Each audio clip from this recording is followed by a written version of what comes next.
dismissed and ridiculed for years. He's perhaps the man most responsible for taking us so close to leaving the EU, and he joins me now. I say you're responsible, partly because I assume that's why David Cameron held the referendum in the first place, to scupper you. It hasn't gone very well, has it? Yeah, to shoot the UKIP fox. That's what it was all about. We were picking up votes. The perception was that it was Tory votes that UKIP were getting. Ironically, in the general election, we probably hurt Labour more. He also feared defections in his own ranks to UKIP, and that's why he promised the referendum. And he went into the election promising it. He got a majority. He then spent much of last year saying Britain could do fine outside the European Union. He then said that he wouldn't rule anything out in terms of which way he'd vote, depending on the renegotiation. And now it's a daily prophet of doom as to what will happen to our pensioners or everybody else. And I wonder, which is the real David Cameron? Well, let's come on to that in a moment. But on Friday, when the markets closed, the FTSE was down 116 points and nearly £40 billion have been wiped off savings and so forth. Well, it's happened. It's a fact. It is a fact. And these are not Europhile, Brussels-funded scaremongers. These are hard-nosed people trying to price in the risk of Brexit. I'm sorry. I did work in this for 20 years. I know a little bit more about it than most people. Sterling is up since March. Since Brexit became a possibility, sterling is up, and FTSE is exactly the same level it was in March. And what happened on Friday were very bad economic figures from America, and the fact that our growth forecasts in Britain have been downgraded from 2.5% to 2%, and that our borrowing is still out of control. So, again, these are ludicrous scare stories that are being put out. Even if sterling were to fall a few percentage points after Brexit, so what? The point is we have a floating currency and it will be good for exports. OK, well, I'll tell you so what, in the sense that I was talking in the park yesterday. I bumped into this guy and he said, what do you think is going to happen? We had a conversation and he said, almost all my friends and family are voting to leave. But I can't because I have investments and pensions and I'm really worried about what's going to happen. And he looks at the Treasury forecasts and the IFS and that's why he's worried. Well, and I do understand that these relentless scare tactics, Project Fear, now it's Project Threat with our pensioners today. I do understand that some people have been scared. But let me just say this. Firstly, the IFS, this great independent god of economic forecasting, who funds it? Well, mostly the British government. And over 10% of their income comes from the European Union. You know, think tanks like that... Only a small amount from the EU. You're not saying they're a corrupt organisation. Well, I'm saying over 3/4 of their funding comes from the British government and the European Union. So you're saying we shouldn't trust what they say? Well, I'm saying that if you work, for government and effectively are funded by the EU, and you're asked to produce a report, you tend to do what you're told. You don't bite the hand that feeds you. That is a very serious allegation against people who have been regarded as gold standard, serious economic advisors to be taken seriously. Well, do you know something? At the start of that little introduction, you said that was it in a saloon bar in Kent that I converted to Euroscepticism? Well, actually, it was one in London. I put it in London as well. When all the experts told us that joining the exchange rate mechanism, this is 25 years ago, would be good for Britain, and I thought it wouldn't. I then saw many of the same experts tell us that if we didn't join the euro, there'd be doom for the British economy, investment would dry up, and now we're hearing the same again. But the central point is this. Everything the Prime Minister says, and George Osborne says, is predicated on the idea that we are part of something that is good for the British economy.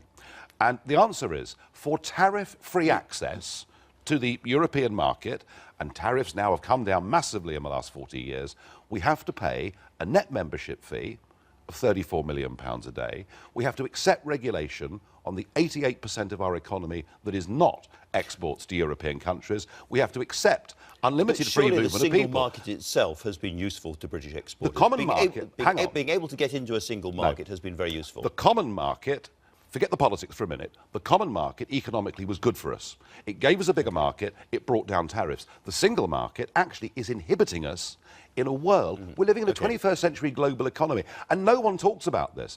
We put up trade barriers against countries all over the world as part of the EU. And my answer is this. We are not leaving Europe. We're divorcing ourselves from a failing political union so that we can re-engage with a bigger, broader world.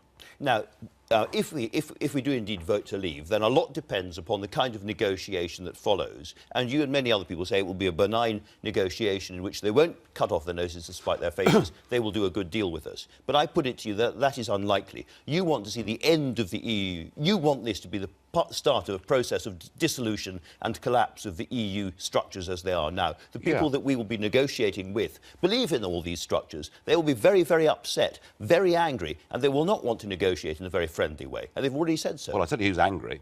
Who's angry are the peoples of Europe, from all the member states who were saying, we never voted for this, we never wanted political union, we finished up on a currency that has beggared the South, we've got a migrant policy that is tearing countries apart politically. So look, there is a tariff-free area that extends from Iceland to Turkey. That exists right now. We are the Eurozone's biggest market in the world. There are elections coming up next year in France and in Germany. But this will take a long time. This will go beyond those elections. Well, all I would say is maybe 3 years of negotiations. The most powerful lobby in the whole of Europe is the German car industry. They need this market very badly. But let me just say this. Even if things did go wrong, let's just assume that things went wrong. Yeah. And that Merkel is happy to see hundreds of thousands of German car workers laid off, guaranteeing she'll lose the election. Even in that scenario, the benefit that we join for, namely tariff-free access, that is now outweighed by our net membership fee alone. So the worst-case scenario, economically, is better than where we are today and gives us the chance to start thinking globally and, by the way, bringing prices down for consumers. You know, for the last 70 years, we have had peace in Europe. We've had a much longer history, which I know you know as well, where every single time there's been trouble in Europe, we have had to get involved and spend our blood and our treasure. Are you absolutely sure that the collapse of the EU is not going to be angry and difficult, divisive, and cause us more problems than where we are at the moment? If we hadn't been independent, if we had been part of a greater Europe, we wouldn't have been able to intervene in the last 2 wars and to try and put democracy and independence of nations back on the map. A Europe of peace. That's a debating point, if I may say so, rather than a Europe of peace. A Europe of peace. Look at Europe's role in the breakup of Yugoslavia.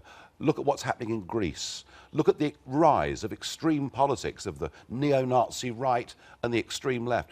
This is not a happy Europe. This is not a Europe that's going in the right place. And the answer for peace, firstly, is that NATO, an example of countries cooperating together, is what maintain the peace. And provided that Europe is democratic, it will never go to war. Let's talk about immigration, if we may, because I'm slightly confused about your position. You told Andrew Neil that you wanted to return to the old norm, as it were, of immigration in the 50s, 60s, 70s and so forth. And that was around 30 to 40,000 a year. Is that a fair figure? Absolutely. I mean, that's pretty much, for 60 years after the war, that's pretty much what net migration was. OK, net migration from outside the EU, as you know, is 188,000 at the moment. So if we vote to leave, you also want a serious cut in migration from the rest of the world. I mean, this government is not handling immigration from outside the EU very well. And I mean, the very fact... But you want less of it. Well, hang on. The very fact that last year 20,000 illegal immigrants were given permanent leave to remain, is it any wonder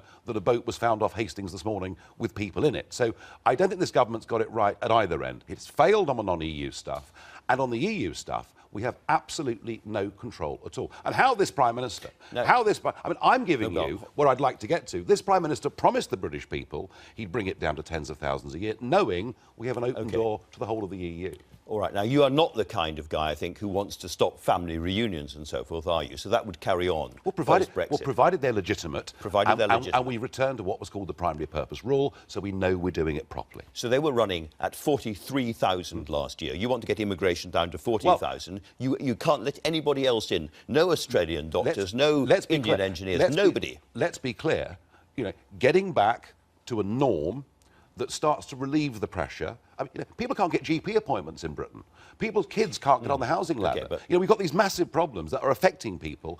Getting back to a reasonable number won't be easy. It needs 2 things. It needs a government, and a government led by people with resolve, and it needs us to stop the open door to over 500 million people from across the European Union. Let's put the EU to one we'll side. Never achieve it. Well, let's put the EU to one side and assume that absolutely nobody comes in here from the EU afterwards, which I think is very unlikely. That's not what we're saying, is it? Just say that for the sake of argument. You still got 188,000, has to get down to tens of thousands, 43,000 people with family reunion. The numbers simply don't add up unless you have a much tougher immigration. We're going to have a tougher immigration policy, that's true. And I think that everyone knows that when it comes to family reunion, that some of the boundaries have been perhaps stretched. We need to get back to some clearer definitions. OK, you said you wanted quality migrants in the past, and when you were asked what that meant, you said, well, we don't want Albanian murderers and we don't want people with HIV. Is that still your view? Well, look, all I'm saying is I want this country to be a normal country.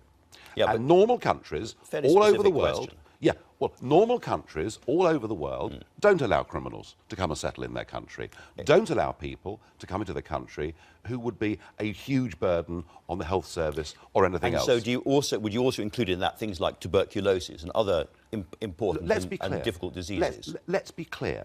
If you're coming to live in this country, to work in this country, you have to bring your own health insurance. We have a national health system that is at breaking point. It literally is at breaking point. There are many inside who are happy to tell you that now. Absolutely. Because things are serious. Okay. So it's a national health service. It's not an international health service. So very straightforward question. How do you know that people have got HIV when they come in? Well, if you go to Australia, you have to prove various things, don't you? Look, you're getting into very specific details and looking for a big headline, I know.